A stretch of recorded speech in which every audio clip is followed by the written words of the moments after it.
تحریک ہے، اس کے محرک ہم جس نبی صلی اللہ علیہ وسلم کا کلمہ پڑھتے ہیں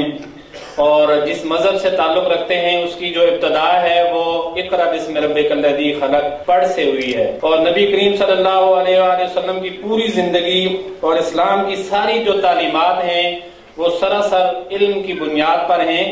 اور روشنی کی بنیاد پر ہیں، نور کی بنیاد پر ہیں، اور اسی علم، روشنی اور نور نے اس اندھیرے کو شکست دی جو صدیوں سے جو ہے عرب میں اور پوری دنیا کے اندر جو ہے وہ چھایا ہوا تھا، اور اسی تحریک کے نتیجے میں پوری دنیا کے اندر ایک تبدیلی پیدا ہوئی، اور آج ہم جس پاکستان کے اندر آزاد فضاؤں میں سانس لیتے ہیں یہ بھی در حقیقت تعلیمی تحریک کا نتیجہ ہے۔ وہ تعلیمی تحریک چاہے دارالعلوم دیوبند کی تعلیمی تحریک ہو، وہ چاہے سر سید احمد خان کی علی گڑھ کی تحریک ہو، اور وہ چاہے ندوۃ العلماء لکھنؤ کی تحریک ہو، جنگیں، توپیں اور ساری چیزیں اپنی جگہ، لیکن جو تبدیلی ہے وہ ان تحریکوں کے نتیجوں میں انہوں نے وہ مردان کار اور رجال کار تیار کیے جنہوں نے تحریک پاکستان کو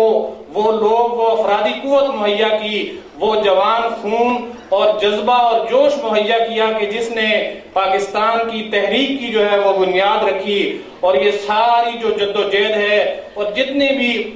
اس میں لوگ جنہوں نے اپنا کردار ادا کیا وہ سارے کے سارے وہ لوگ ہیں جنہوں نے دارالعلوم دیوبند، علی گڑھ، لکھنؤ اور وہاں سے جو ہے وہ اکتساب فیض کیا۔ ہر دور کی کچھ امتیازی خصوصیات ہوتی ہیں، آپ اور میں، اللہ نے جس عظیم برادری سے ہمیں منسلک کیا ہے، ایک جنگ و جدل کا دور تھا، اور وہ دور تھا کہ جس کے اندر جو ہے وہ گھوڑا، تلوار اور ایک جنگجو اور مہم جوئی جو ہے وہ شامل تھی۔ اس دور کے اندر بھی گجروں نے جو ہے وہ ریاستیں قائم کی، اکبر بادشاہ تک جو ہے وہ گجروں کی ایک ریاست اور ایک دور تک جو ہے وہ حکومت قائم رہی، اس کا احوال ابھی آپ کے سامنے آئے گا،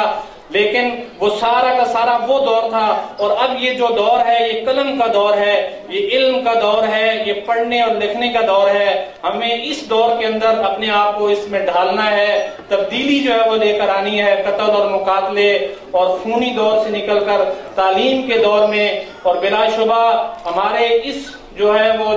عرصے میں اس چیز کو مربوط کرنے میں گجر فاؤنڈیشن نے اہم کردار ادا کیا ہے، اور آج اس کا یہ دوسرا اور کامیاب ترین جو ہے وہ الحمدللہ پروگرام ہے۔ اس کی تفصیل اور اس کی غرض و غایت، اس کے محرک اور اس کو شروع کرنے اور اس کے لیے ہر وقت جو ہے وہ ہمہ وقت جستجو، ہمہ وقت جو ہے وہ متحرک رہنے والے چیئرمین جناب عطاء الرحمان چوہان صاحب سے گزارش کرتا ہوں کہ وہ تشریف لائیں اور پریزنٹیشن بھی پیش کریں، اور اس گجر فاؤنڈیشن کے اغراض و مقاصد اور اس کے جو گزشتہ سال کی کارکردگی ہے وہ بھی آپ کے سامنے بیان کریں۔ بھرپور تالیوں کی گونج میں عطاء الرحمان چوہان۔